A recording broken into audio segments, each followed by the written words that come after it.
हर किसी का अपना एक लक्ष्य होता है कि उसे जीवन में क्या करना है और क्या बनना है, लेकिन जैसा आप बनना चाहते हैं वैसा नहीं बन पाते हैं। क्या आप इसका कारण जानते हैं? जीवन में हर व्यक्ति सफल बनना चाहता है, लेकिन सफल बनने के लिए आपको अच्छे विचारों को अपनाने की जरूरत है।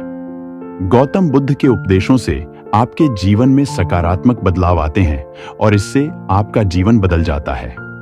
यही कारण है कि बुद्ध के विचारों को सुखी जीवन का सूत्र कहा जाता है। सफल बनने के लिए हर व्यक्ति का अपना एक लक्ष्य पहले से ही निर्धारित होता है और वह उसी के अनुरूप काम करता है। लेकिन कई बार ऐसा होता है कि आप जो बनना चाहते हैं वैसा नहीं बन पाते हैं। कुछ लोग इसे लेकर यह मान लेते हैं कि शायद उनकी किस्मत में ही यही लिखा होगा, तो वहीं कुछ लोग अपनी किस्मत को खराब कहने लगते हैं और कुछ लोग यह मानकर संतुष्ट हो जाते हैं कि शायद वह इसे डिजर्व ही नहीं करते थे। लेकिन इसका असली कारण कुछ और है। गौतम बुद्ध की इस कहानी से जानते हैं इसका कारण। सुनिए गौतम बुद्ध की कहानी। एक बार गौतम बुद्ध को एक सभा में उपदेश देना था। सभा में करीब 100 से ज्यादा लोग उपस्थित थे और उनका इंतजार कर रहे थे। गौतम बुद्ध आए, लेकिन बिना कुछ कहे ही चले गए। बुद्ध का ऐसा व्यवहार देख सभी हैरान रह गए, लेकिन किसी ने उनसे कुछ कहा नहीं। अगले दिन फिर से सभा का आयोजन हुआ, लेकिन आज सभा में उपस्थित लोगों की संख्या घटकर 80 हो गई। आज भी बुद्ध ने ऐसा ही किया। वे सभा में आए, लेकिन बिना कुछ बोले चले गए। आज भी लोग हैरान हुए, लेकिन बुद्ध से किसी ने कुछ कहा नहीं। अगले दिन फिर से सभा का आयोजन हुआ और लोगों की संख्या घटकर 50 हो गई। बुद्ध फिर से सभा में आए और बिना कुछ बोले ही चले गए। आज भी बुद्ध से किसी ने कोई प्रश्न नहीं किया।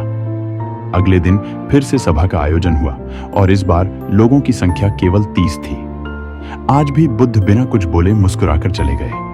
अगले दिन फिर से सभा का आयोजन हुआ और आज सभा में केवल 15 लोग ही उपस्थित रहे, लेकिन आज गौतम बुद्ध ने अपना स्थान ग्रहण कर लिया और उपदेश देने के लिए बैठ गए। बुद्ध ने जिन 15 लोगों को उपदेश दिए वे उनके भिक्षु बन गए और इन लोगों ने आगे चलकर बुद्ध के ज्ञान को अलग अलग दिशाओं में फैलाया। एक बार इन लोगों ने बुद्ध से प्रश्न किया कि सभा का आयोजन होने के बावजूद भी आप क्यों कई दिनों तक बिना बोले ही चले जाते थे? बुद्ध ने उत्तर दिया, मैं उन लोगों को खोज में था जो लायक हों। सभा के पहले दिन 100 से भी ज्यादा लोग थे, लेकिन उनमें से ज्यादातर लोगों को मेरे उपदेश से कुछ मतलब नहीं था, क्योंकि वो देखना चाहते थे कि आखिर सभा में होता क्या है। लेकिन मुझे ऐसे लोगों की तलाश थी जो मेरे ज्ञान को जन जन तक पहुंचाए।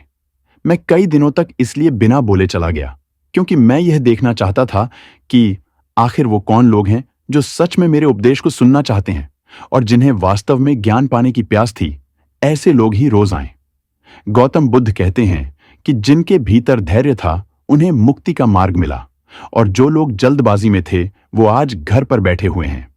बुद्ध कहते हैं कि जिन लोगों में धैर्य का गुण होता है वे जीवन में कुछ भी पा सकते हैं। फिर चाहे आपका लक्ष्य कुछ भी हो, बिना धैर्य के कोई भी सफलता के लक्ष्य तक नहीं पहुंच सकता। दोस्तों, धैर्य को कैसे बढ़ाएं? आज भागदौड़ भरी जिंदगी में लोगों में धैर्य नहीं है। सभी में जल्दबाजी और शीघ्र अतिशीघ्र किसी कार्य को करने की होड़ मची है। लेकिन गौतम बुद्ध बताते हैं कि अपने भीतर धैर्य को कैसे बढ़ाएं। बुद्ध कहते हैं कि निरंतर अभ्यास से हम अपने भीतर के धैर्य को बढ़ा सकते हैं। यानी आप जो भी बनना चाहते हैं उसके लिए धैर्य की आवश्यकता है। दोस्तों, चैनल को सब्सक्राइब करके वीडियो को एक लाइक कर दो। दोस्तों, हम आपसे फिर मिलेंगे ऐसे ही रोचक और उपयोगी कहानी के साथ। तब तक आप जहां भी हों खुश रहें और खुशियां बांटते रहें।